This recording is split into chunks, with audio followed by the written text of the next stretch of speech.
tunarudi tunasema, wakati wa Uhuru alitutetea sisi wa mama, tulikuwa tunapata watoto bure.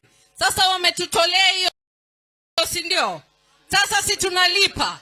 Tunasema ndani ya saba ndio kuna nini? Maternity free, si ndio?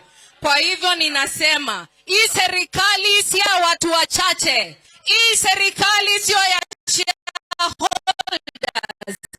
Mlisikia wakituambia tukanyangi Murang'a? Wao ni nani? Marauga Murang'a totika Kinyakatau. Hii Murang'a ni yetu, si ndio? Tunasema Murang'a ni yetu and nobody can Nyaras.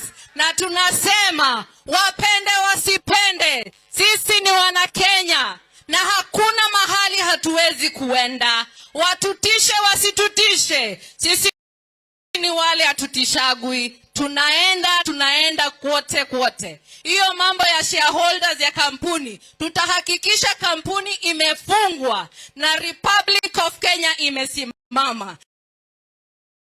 Na Republic of Kenya ni ya Raila Amolo kama president wetu wa Republic of Kenya. Asanteni sana Murang'a.